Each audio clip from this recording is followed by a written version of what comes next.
May 21 ആണ്. അപ്പോൾ രാവിലെയാണ് ഞാൻ എങ്ങോട്ടാണ് പോകുന്നതെന്ന് ഊഹിക്കാമല്ലോ. ദൃശ്യം 3 റിലീസാണ്.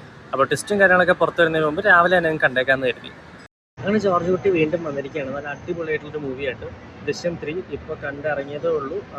ഒരുപാട് ഇഷ്ടപ്പെട്ടു. ഫസ്റ്റ് ഹാഫ് ഇൻ്റർവ്യൂസിലൊക്കെ കേട്ട പോലെ തന്നെ ഒരു ഫാമിലി ഡ്രാമയായിട്ടാണ് പോകുന്നത്. കുറേയൊക്കെ ആ ഒരു ഫാമിലിയുടെ ഇമോഷൻസ് അല്ലെങ്കിൽ അവരുടെ കുറച്ച് സന്തോഷകരമായിട്ടുള്ള കുറച്ച് മൊമെൻറ്റ്സ് ഉണ്ട്. അപ്പോൾ ആ ഒരു മൊമെൻറ്റ്സിലേക്കൊക്കെ ഫോക്കസ് ചെയ്യുന്നതായിട്ടാണ് ഫസ്റ്റ് ഹാഫ് പോകുന്നത്. അതിൽ തന്നെ ഉണ്ടാകുന്ന ഹേർഡിൽസ് ഓവർകം ചെയ്യാൻ നോക്കുന്ന ജോർജ് കുട്ടി, ഇതൊക്കെയാണ് ഫസ്റ്റ് ഹാഫിൽ നമ്മൾ കാണുന്നത്. ഇതൊക്കെ കഴിഞ്ഞ് സെക്കൻഡ് ഹാഫിലേക്ക് വരുമ്പോഴാണ് കഥ കുറച്ചുകൂടെ ത്രില്ലിംഗ് ആവുന്നതും ആ ഒരു ദൃശ്യത്തിൻ്റെ ആ ഒരു എസൻസ് ഉണ്ടല്ലോ, ആ ഒരു ഇൻവെസ്റ്റിഗേഷൻ അതിലേക്കൊക്കെ പോകുന്നതും സെക്കൻഡ് ഹാഫിലാണ്.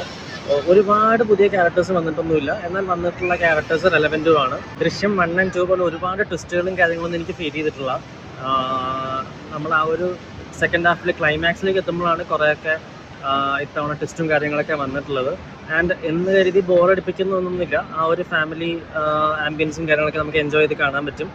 അതിനുശേഷം ഈ ഒരു പറഞ്ഞ പോലെ സെക്കൻഡ് ഹാഫിൻ്റെ എൻഡിലേക്ക് എത്തുമ്പോഴത്തേക്കും നമ്മൾ കാണുന്ന ജോർജ് കുട്ടിയുടെ വേറൊരു എന്താ പറയുക, ആ ഒരു ക്യാരക്ടറിൻ്റെ ഒരു എക്സ്ട്രീം എൻഡാണ്.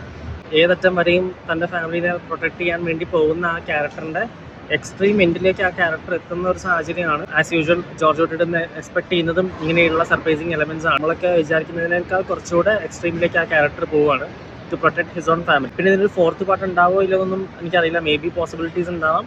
പക്ഷേ എന്താ പറയുക, ഉണ്ടാവാൻ സാധ്യത ഉണ്ട് എന്നുള്ള രീതിയിലാണ് മൂവി എൻഡ് ചെയ്യുന്നത്. സോ ഹോപ്പ്ഫുള്ളി ദൃശ്യം 4 വരട്ടെ. മെയ് 21 ആണ്. Until next time, all the best ലാലേട്ട ആൻഡ് ഹാപ്പി ബർത്ത്ഡേ.